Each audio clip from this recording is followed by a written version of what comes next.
las resistencias naturales y las resistencias que eran pocas, porque había gran posibilidad de sensibilidad. En el caso de los gram negativos, primero vamos a aprender a qué es sensible, porque casi todo es resistente, hablando de pseudomonas y sobre todo cuando hay carbapenemas. Para esto vamos a recordar dos cositas importantes de la clase anterior. La primera era cómo era la lectura del antibiograma, que primero, ¿se acuerdan? Nos fijamos en germen y muestra, luego en las resistencias naturales, luego en las resistencias adquiridas, identificación de qué tipo de resistencia y finalmente la elección terapéutica. En este orden vamos a ir, vamos a seguir respetándolo como lo hicimos la semana pasada, pero ahora nos vamos a centrar en segundo lugar en lo que son resistencias naturales de los gram negativos. Entonces, los gram negativos se clasifican en 4 grupos en cuanto a resistencias naturales. En el primer grupo están enterobacterias como por ejemplo E. coli, Shigella, Salmonella y Proteus. Ellas naturalmente son pansensibles, o sea, cuando vinieron al mundo eran sensibles a todos. El problema es que sí han desarrollado una gran cantidad de resistencias que los vamos a ver. En segundo lugar tenemos al grupo 2, también otra enterobacteria, la Klebsiella, que ya tiene de por sí penicilinasas. Esto significa que para Klebsiella penicilina, descartado. En tercer lugar, las famosas AMC. Las AMC van a tener resistencia, miren, bueno, acá no especifica tanto, pero vamos a ver a las cefalosporinas de primera, segunda, tercera, quinta generación. Las AMC respetan al menos a las cefalosporinas de cuarta generación, y eso es algo bueno porque en realidad es nuestro caballito de batalla actualmente. ¿Qué AMC tenemos? Y hoy sobre todo vamos a conversar de la pseudomonas. Acinetobacter antiguamente se consideraba algo raro, ¿no? Cuando leíamos sobre Acinetobacter decíamos, uy, ¿cuándo veremos uno? Ahora, la mitad de las UCIs tiene Acinetobacter y la otra mitad tiene pseudomonas. Esta vez hemos escogido preferiblemente a la pseudomona, porque la verdad si hiciéramos el desglose de cada una de las bacterias, pues no acabaríamos el curso y seguiríamos con antibiograma. Pero mencionarles que tienen un comportamiento muy parecido con la pseudomona y la Acinetobacter porque son del grupo de las AMC. Por otro lado tenemos al cuarto grupo, que ya son resistentes a la penicilina y a las cefalosporinas, y acá tenemos a la Yersinia. Entonces, esta es la configuración en cuanto a las resistencias naturales. Pero en el caso particular de pseudomona, hay mucho más. La resistencia natural de pseudomona es esta. Entonces, si se dan cuenta, ya el camino se nos acorta terriblemente. O sea, si queríamos partir con penicilina, descartado. Queríamos utilizar las primas, las cefalosporinas, descartado. La única que se salva, miren, es la de cuarta generación. Seguimos, queremos usar trimetopril, sulfametocresol que nos salvaba en aureus, descartado. Tetraciclinas, descartado. Queremos usar nitrofurantoína por si hay una ITU, descartado. Queremos usar, bueno, novoglicina no están empleado, ácido nalidístico tampoco no está utilizado, ertapenem. El ertapenem como carbapenem para lo que son pseudomonas, descartado. Felizmente aún podría funcionar meropenem, podría funcionar el otro, ¿cómo se llama? Imipenem, pero ertapenem sí, descartado de resistencia natural. ¿Ok? Muy bien. Vamos ahora entonces a hablar un poquito de los gram negativos. Entonces, recordando el tema microbiológico, los gram negativos se dividían en enterobacterias y no enterobacterias, o sea, fermentadores y no fermentadores. Entonces, en las enterobacterias, nosotros tenemos pues a las clásicas, E. coli, Klebsiella, Proteus, Salmonella, Shigella, y el algoritmo de resistencias adquiridas va a ir en torno al grupo en conjunto. En este caso no vamos a desplazar bacteria por bacteria porque tienen un comportamiento bastante semejante. Y es algo bueno porque es un solo algoritmo que abarca bastante. Mientras tanto, en las no enterobacterias, tenemos aquí pues bacterias mucho más específicas. La valoración sí sería por cada una, pero principalmente hoy nos vamos a centrar, como les dije, en las pseudomonas. Pero miren cuántas tendríamos que aprender los algoritmos para hacer el análisis, ¿no? Como no son tan frecuentes, por eso estamos escogiendo la pseudomona como representante. Detalles en cuanto a lo que son algunos antibióticos en particular antes de pasar propiamente a las beta-lactamases. Entonces, cuando yo analizo aminoglucósidos, en el caso de los gram negativos, pues este análisis, a diferencia diferencia de los enterococos, por ejemplo, es un análisis específico. O sea, si dice gentamicina sensible, es porque solo la gentamicina es sensible. Si dice gentamicina resistente, es porque solo la gentamicina es resistente. Y así de cada una, la alicacina, streptomicina aquí, se ve uno por uno. No se ve asociado como en los enterococos. Mientras que en el caso de las quinolonas, mantenemos el análisis grupal, como era en los gram positivos. En los gram positivos decíamos, si dice cipro sensible, es porque todas las quinolonas son sensibles. Si dice norfloxacino sensible, todas las quinolonas son sensibles. Lo mismo, mantenemos la sensibilidad grupal, ¿ok? Muy bien, ahora vamos con las beta-lactamasas y lo que le define el nombre a las cepas. Entonces, vamos de menos a más. Como mencionamos, en el caso, por ejemplo, del grupo 1, en el caso de E. coli, Salmonella, Shigella, son naturalmente pansensibles. Esto significa que aparentemente podría matarla cualquier antibiótico, pero en la historia de la resistencia adquirida, primero aparecieron las penicilinasas. Entonces, inicialmente presentaron penicilinasas y esto hizo que ya no pudiera matarlas con penicilina. Por eso es que seguimos implementando otras posibilidades y utilizamos o adicionamos los famosos inhibidores. ¿Qué inhibidores? Ácido clavulánico, tazobactam, sulbactam, ¿verdad? Entonces, el ácido clavulánico, el tazobactam, el sulbactam, lo que hacían era abrir paso a la penicilina, o sea, era resistente a la penicilina, pero como una espada y un escudo abrían paso a través de la membrana de esta bacteria y ya entraba la penicilina y terminaba de hacer el trabajo. Hasta que surgió la resistencia a los inhibidores, que es la segunda cepa, la IRT. Seguimos avanzando, entonces dijimos, ok, por las penicilinas hemos fracasado, podemos usar cefalosporinas.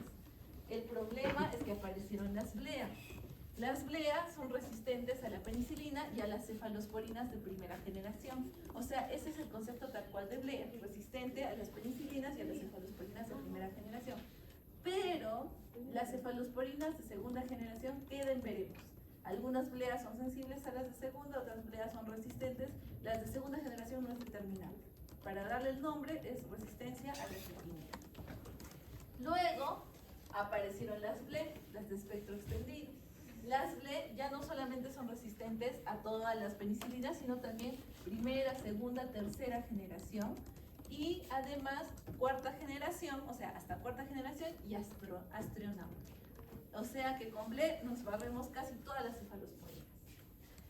En el caso de las AMC, que era lo que conversamos de la pseudomona, era lo que pasaba, que había un comportamiento muy interesante, porque era resistente de la misma forma, primera, segunda, tercera generación, Aztreonam, pero la cuarta generación la dejaba sola. Y bueno, a la quinta generación también afecta, ¿no? Pero sobre todo, al menos esta sí es sensible a la cuarta generación, y es con lo que nosotros estamos luchando a la fecha contra la pseudomona y las AMC. Y por último, ya lo peor de lo peorcito, las carbapenemasas. Las carbapenemasas son nuestro dolor de cabeza actualmente en las UCI. Las UCI, hace, les hablaré, 5 años, estaban llenas de BLE y de AMC. Ahora las UCI están llenas de carbapenemasas. Entonces, ¿qué es lo que barra las carbapenemasas? Todos los beta-lactámicos, o sea, todo penicilinas, todo cefalosporinas, no se salta ninguna generación, e inclusive barre todo lo que es ertapenem, imipenem, meropenem. Y ahora pues la pregunta es, ¿qué usamos? Ahorita vamos a ver qué nos queda. Este es el algoritmo para lo que es la interpretación. Es un algoritmo más grande porque la historia de resistencias, en el caso de los bacilos gram negativos, enterobacterias, que es este de acá, pues es mucho más complejo.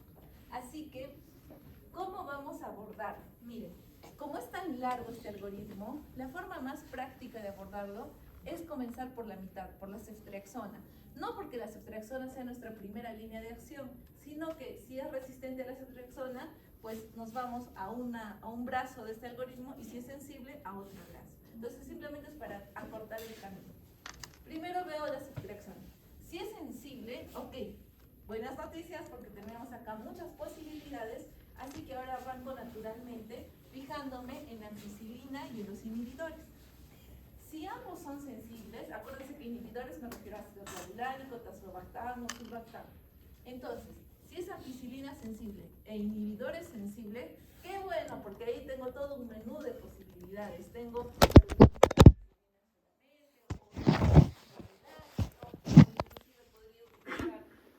cefalosporinas de primera generación, es mucho más amplio. En el caso de que tenga penicilinasa, ok, la penicilinasa por sí misma podría anularme la penicilina. Pero si yo lo asocio a un inhibidor, si es sensible el inhibidor, pues el inhibidor lucha contra la penicilinasa y permite que pase la penicilina y haga su trabajo. O sea que en el caso de que tenga penicilinasa, aquí sí funcionaría la combinación amoxiclavulánico o pipetazo o ampicilina sulbactam. Entonces allí sí podría funcionar, ¿ok? Porque acá el inhibidor es el que abre paso. ¿Cuál sería el inconveniente si fuera al revés? ¿Qué tal si más bien los inhibidores son los resistentes? Si los inhibidores son los resistentes, entonces aquí la figura cambia. Porque independientemente de quien venga detrás, el inhibidor no va a poder abrir paso. Y esto va a generar, pues, resistencia netamente a penicilina e inhibidores. Tendría que pasar a la cefalosporina de primera generación. La cefalosporina de primera generación no está estipulada en todos los antibiogramas cuál va a ser la representante. O sea que sí es necesario que sepan cuáles son las cefalosporinas que pertenecen a cada grupo. ¿A qué me refiero? Que en algún antibiograma les podrían poner cefalexina sensible. Ese es tu representante de los de primera generación. Pero en otro antibiograma podrían ponerle cefazolina sensible. Ese es tu representante de los de primera generación. Por eso es importante que sepan las cefalosporinas, ¿comprenden? Por eso en fármaco les hacían tanto hincapié. Entonces, aquí hay muchas posibilidades, es importante que reconozcan. Se fijan en las de primera generación. Si es que es sensible a la de primera generación, ok, estamos frente a una IRT, o sea, una cepa que tiene inhibición o está resistente a los inhibidores, pero la cefalosporina de primera generación puede funcionar. Pero si por el contrario es resistente a la cefalosporina de primera generación, entonces ya estamos frente a la configuración clásica de una blea. La blea se caracteriza por la resistencia a la cefalosporina de primera generación. Entonces, siendo mucho más precisos, mucho más limpios con nuestra terapéutica, lo correcto es que si es resistente a la de primera, le dé la segunda, ¿verdad? Si es que en el antibiograma me ponen la de segunda y dice sensible, le doy la de segunda. Pero no en todos los antibiogramas te ponen la de segunda, a veces se saltan de frente a la tercera. Si no te dan la de segunda, asúmela como resistente, no te expongas a un posible fracaso terapéutico. O sea, si te sale una blea, si te da la de segunda, le das la de segunda. Si no te la dan, de frente el tratamiento sería ceftriaxona, de frente. Ahora, vámonos por el otro brazo, el brazo un poco más temido, que es cuando tenemos a la ceftriaxona resistente. Entonces, si tengo la ceftriaxona resistente, en lo siguiente que me voy a fijar es en los carbapenems. Nuevamente les digo, no es porque lo que le sigue después de ceftriaxona es darle meropenem, sino para acortar el camino. Entonces, si es carbapenem sensible, entonces aquí entro en una disyuntiva. ¿Será BLE o será AMSE? Para poder definir, aquí tengo muchas posibilidades, ¿ok? Hay muchas pruebas. La prueba más chévere es la prueba de BLE, que es con amoxicilina con ácido clavulánico. Entonces, les ponen BLE positivo o BLE negativo y ya está, ya les dieron la respuesta. Si les dice BLE positivo es que es BLE, ¿no es cierto? Si es que es BLE negativo es que podría ser AMSE, el opuesto. Pero no ocurre eso en todos los informes del antibiograma. Entonces, ¿qué otras opciones te dan? Te pueden poner el test de la cefoxitina. ¿Se acuerdan en gram positivos en quién usábamos el test de la cefoxitina? En estafilococo. Entonces, nuevamente les recalco, la cefoxitina en el informe del antibiograma no es un antibiótico para dar, es un test para poder determinar en aureus, en el caso de si es MARS o no, y en el caso de los gram negativos para ver si es BLE o AMSE. ¿Ok? Entonces no se van a equivocar, por eso es que les mencionaba desde el principio la lectura del antibiograma no es tal cual, porque si no terminamos recetando cefoxitina cuando no es de esta manera. Listo. En el caso de la cefoxitina, si es sensible va a ser una BLE. Si es resistente va a ser una AMSI. Puede ser en algunos antibiogramas que tampoco te pongan la cefoxitina, puede ser. Si no te ponen la cefoxitina, entonces tenemos una tercera opción para diferenciarlos, que la verdad es algo bastante lógico.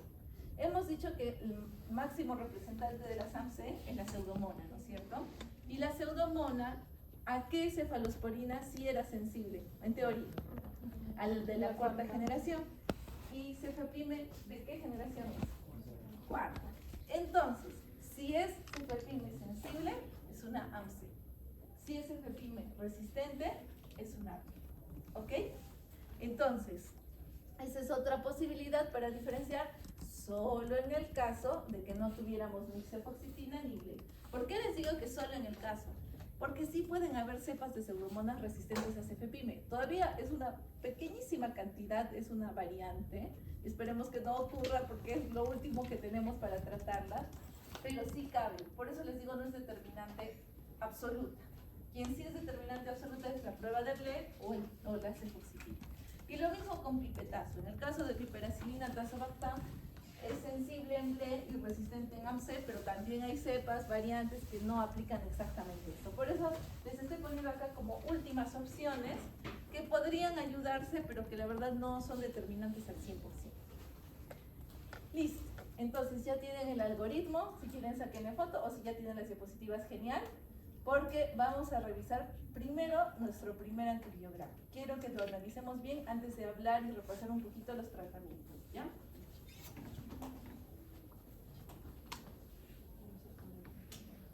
Listo. A ver, ¿a quién tenemos aquí? Es una E. coli, ¿no es cierto? ¿De qué muestra? Hemocultivo. O sea, basta con que haya una colonia y ya se considera infeccioso. Punto número 2. ¿Cuáles son las resistencias naturales de la E. coli? Ninguna es pan sencillo. Maravilloso. No tenemos nada que tachar. Siguiente paso. Tercer paso. ¿Cuáles son las resistencias adquiridas? Entonces, al ser una enterobacteria bacilo gram negativo, ¿con quién partíamos? Ceftriaxona. Busquen ceftriaxona. Resistente. Entonces, ¿quién sigue nuestro algoritmo? Los carbapenems. ¿Cómo están los carbapenems? A ver, busquen algún carbapenem. Imipenem, meropenem, resistente. Triste, ¿verdad? Y ahora, ¿qué hacemos? Entonces, miren, si nosotros estamos frente a un imipenem, meropenem resistente, o sea, carbapenem resistentes, es porque tenemos una cepa con carbapenemasa. Las cepas con carbapenemasa son cepas que requieren estudios adicionales y por eso les puse este antibiograma para mostrarles que en estos casos en particular no nos van a informar de primera instancia el laboratorio los estudios adicionales. El laboratorio me informa hasta acá.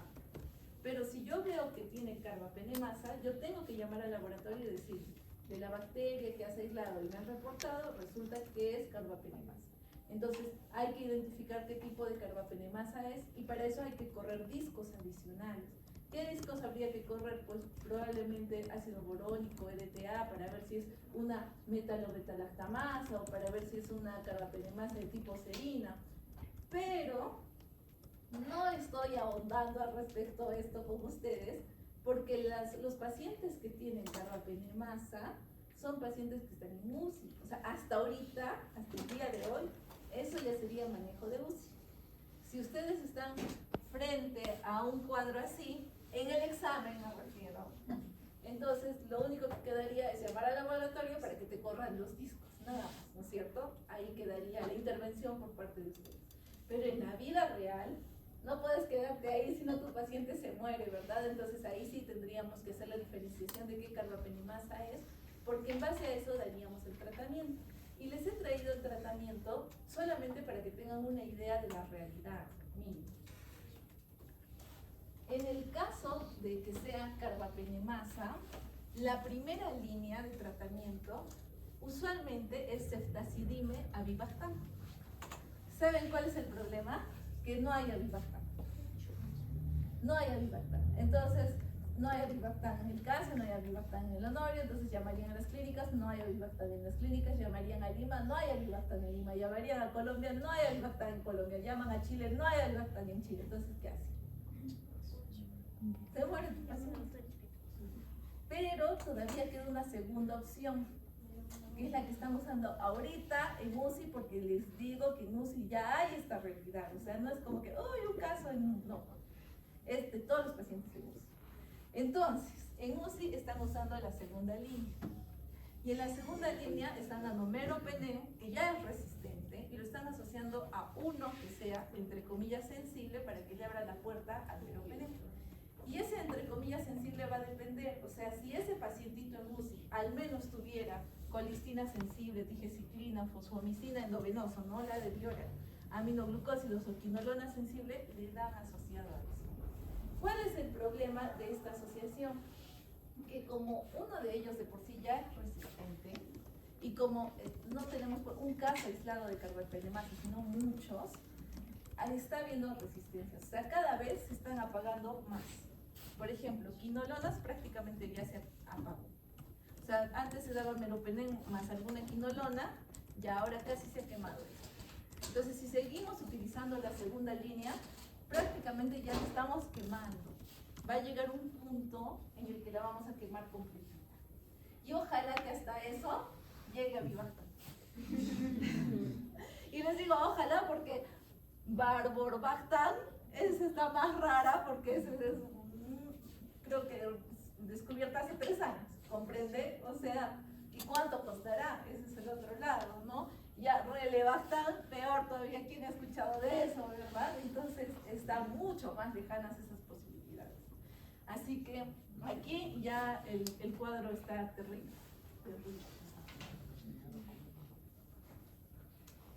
En cambio, solamente para refrescarles un poquito, el tratamiento en las demás cepas, en todas las que precede, pues todavía hay posibilidades. O sea, cuando es multisensible, la primera, entonces teníamos las posibilidades de utilizar ampicilina, cefalosporina de primera generación, o hacer una asociación ampi-surlactán si era un tema terminal. En el caso pues de las penicilinasas, si yo anulo penicilina, simplemente le asocio con un inhibidor y ya está, beta-lactámico